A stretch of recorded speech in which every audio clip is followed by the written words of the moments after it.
تعالوا النهاردة نعمل مع بعض كفتة الحاتي في البيت بأسهل طريقة. مش هتاخد وقت خالص معاكي، أقسم بالله أطعم مليون مرة من اللي بتشتروها من بره. فتعالوا نسمي بسم الله ونصلي على رسول الله ونبدأ في الوصفة بتاعتنا. عشان أعمل الوصفة بتاعتنا عندي هنا كيلو من اللحمة مفروم زي ما انتوا شايفين. هبدأ انزل عليه ب3 بصلات كبار بشرتهم على المبشرة، فببدأ هنا انزلهم في مصفى وببدأ اصفي ميتهم كويس قوي عشان الكفتة معايا تبقى متماسكة. ببدأ اضغط عليهم بالطريقة دي لحد لما بصفي مية البصل اللي فيهم، ومية البصل دي احنا مش هنستغنى عنها، احنا هنحتاجها برضو في الوصفة. ببدأ انزل بالبصل على اللحمة، وباجي هنا في طبق او بولة ببدأ انزل برغيفين عيش، اي عيش متوفر عندك نزليه في المية يطرى معاكي، وبعد كده ابدأي شيليه وعصريه كويس قوي، صف المية بتاعته كويس قوي بالطريقة اللي انتوا شايفينها دي، وانزلي بيه على اللحمة المفرومة. بجد بيخلي الكفتة متماسكة وطعمها جميل جدا.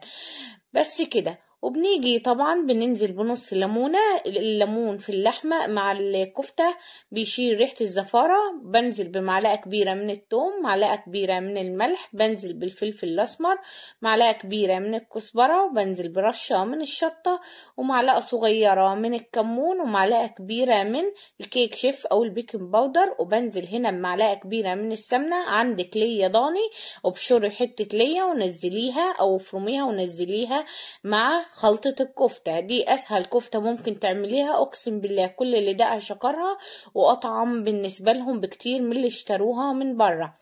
بعجنها كويس قوي وبدخلها التلاجة نص ساعة تتسمغ، وبعد كده باجي عندي هنا في صاج أو صينية ببدأ أنزل بطماطماية بقطعها شرايح، قطعيها مكعبات زي ما انت حابة تزودي الخضار. انا قطعت طماطمايه وقرنين 3 قرون فلفل وبصلايه. حابة تكتري الخضار كتري براحتك.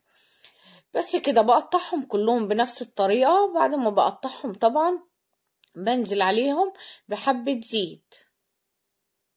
الوصفة دي جميلة جدا. كانوا اشتروا لحمة كباب وكفتة من بره، فحبيت اعمل لهم الكفتة بطريقتي، عجبتهم جدا والله العظيم. كنت عند والدتي فحبيت اصور لكم الوصفة من كتر ما هي جميلة. بس كده. وقطعنا البصل برضو شرايح، وببدأ بنزل بالزيت بالطريقة دي، وببدأ طبعا ادعك بيه البصل والفلفل والطماطم وابدأ اوزعهم في الصينية. وباجي دلوقتي باللحمة ونبدأ نصبحها مع بعض. مية البصل نزلت عليها برشة من الفلفل ورشة من الملح. باجي هنا باللحمة ابدأ اخد على قد كل صباع كفتة اسمغه كويس، وبعد كده بايد المعلقة او شوكة ببدأ كده احطها في النص، وببدأ اصبع الكفتة زي ما انتوا شايفين. وبعد ما بصبعها بنزل ايدي في مية البصل وابدأ كده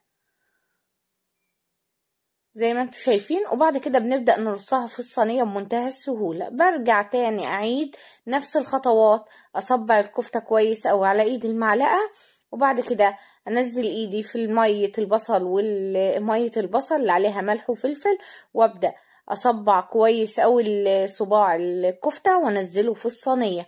حابة تعمليه زي الكبابجي تعملي له تمويجة، بيبقى برضو بصوا بالطريقة اللي انتوا شايفينها دي، ضغطة خفيفة، وبعد كده ببدأ اشيله بمنتهى السهولة لحد لما بخلص الكمية كلها بنفس الطريقة. شايفين بسم الله ما شاء الله، ده من كيلو لحمة مفروم. طبعا باقي مية البصل مية البصل ما استغنتش عنها، نزلتها برضو في الصينية. دلوقتي هنبدأ نسويها مع بعض. عشان اسويها جيت هنا في فرن البوتاجاز، فرن الغاز دخلتها طبعا على الصاجة، وطبعا شغال عليها من فوق وسط ومن تحت وسط لحد لما الكفتة معايا استوت وخدت اللون.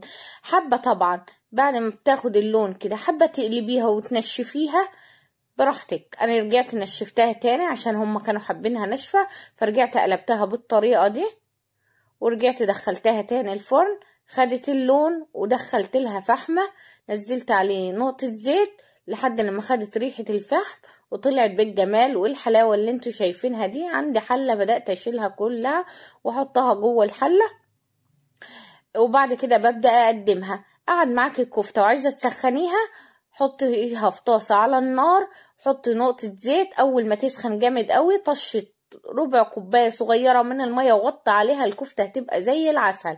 بس كده كده وصفتنا للنهاردة خلصت زي ما انتوا شايفين. والله العظيم الوصفة طعمها جميل جدا.